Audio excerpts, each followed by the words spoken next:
Okay. Good evening.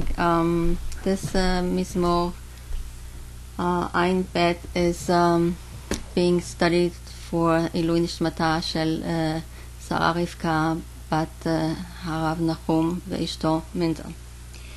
This psalm, as the next one, so Ein Bet and Ein Gimel. Ein Bet, and we have one more that is also attributed to Shlomo, and that would be Kuf. The other one is Kuf Chav Gimel. These are attributed to Shlomo, to Solomon. Now this one, some Mefarshim say that it was written by Shlomo, that David wrote it for Shlomo, and in this psalm, if David is the one who wrote it for Shlomo, he is wishing him that Hashem would make sure that the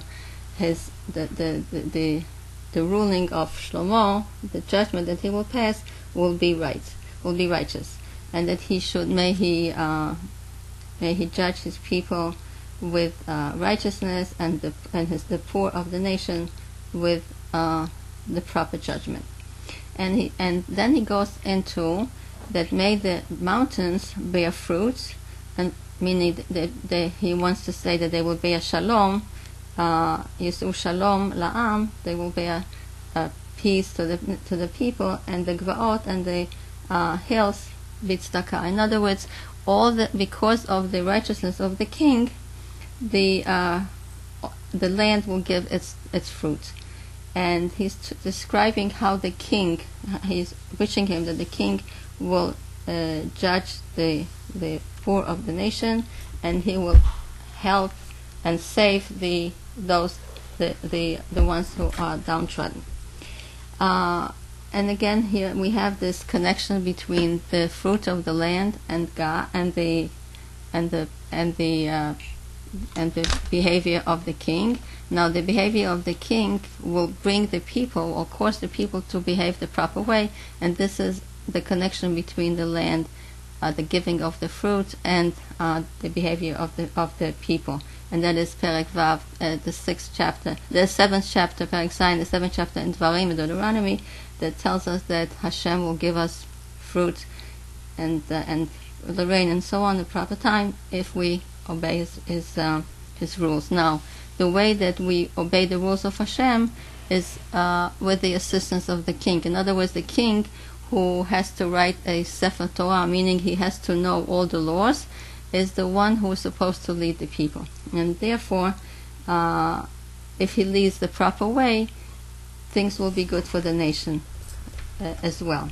And he continues, and he says that now he turns to the king himself, and in Pasuk, in verse 5, he says, Yira'ucha im shemesh, Yira'ucha im shemesh ve'lifnei yareach dor dorim. He's wishing him that the people should fear him.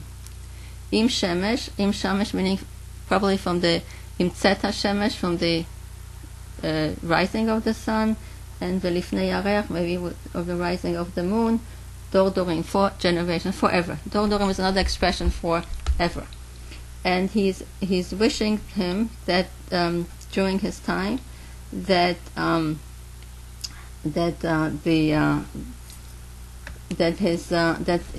during his time that the rain should come down, which will be plentiful, and during his time yifrach b'yamav tzaddik, that during his time, because things will be so good and the king will be so righteous, that during his lifetime the tzaddikim will flourish.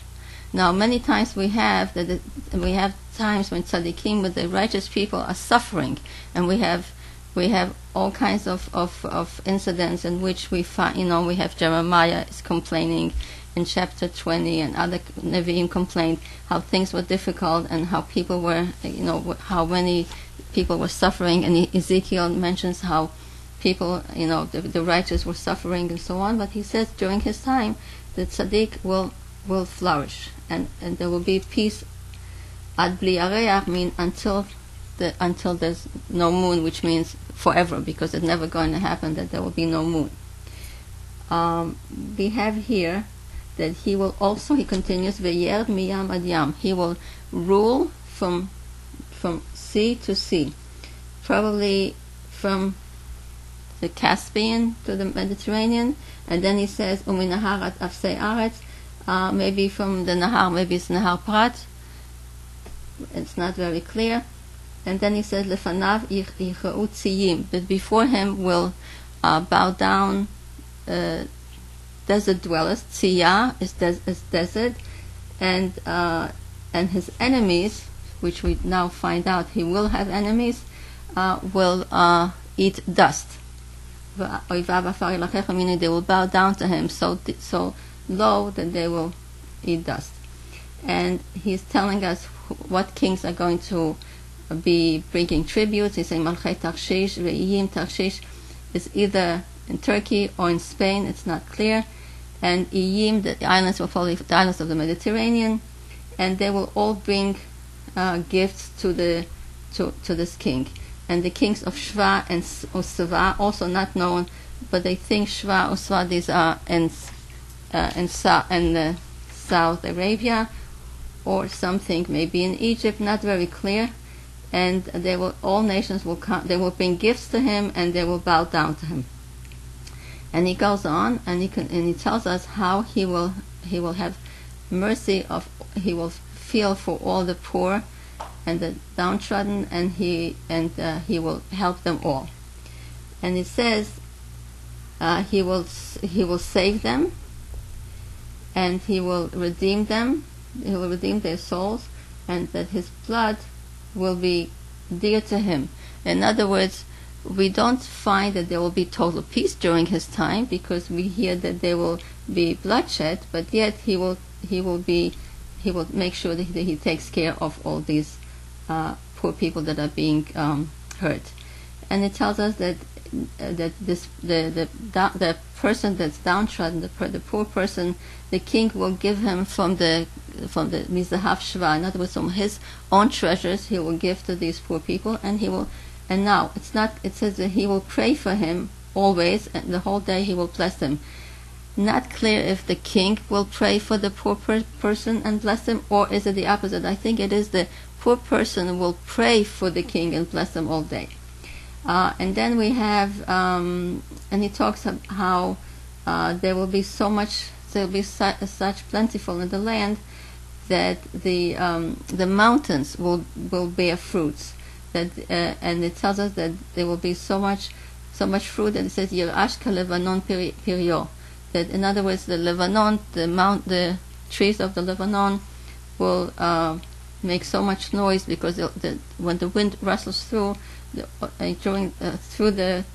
leaves and the trees, you will hear the sound. The fruit will be moving, and it tells us that there will be many people there. There will be as plentiful as the grass. And he continues, and then he blesses, and he says that may the name of the king be blessed forever, and may his lifnei shemesh, and he says Yinon Shmo. Now Yinon has many explanations, but Yinon perhaps it means will dwell, milshon naveh, and nations will bless by him. They'll use his name to bless others with, and then he ends the Mizmor, and calling to bless Hashem, the God of Israel, and the one who does niflaot. He's the one who does all the wonderful things all by himself. In other words, that he has no partners. And then he's wishing that the glory of Hashem will fill the whole land. And this is the end of the prayers of David ben Ishai, according to the last pasuk, the last verse. There are two words in here that appear only in here, and one of them is pasa, and the other one, which is close to the word pasha, which means spread out, to spread out, and which means there will be much, there will be plentiful of teruah, of wheat, and there's another word. We also have the word zarziv is also a word that is that means it may be a change of words from zarav, from vet, and zarav, which means like zarav will be berez in Hebrew. Berez and zarav, like it's opra and orpa, the changing of letters, of the place of the letters, and I think this is it. So good night and all the best. Okay.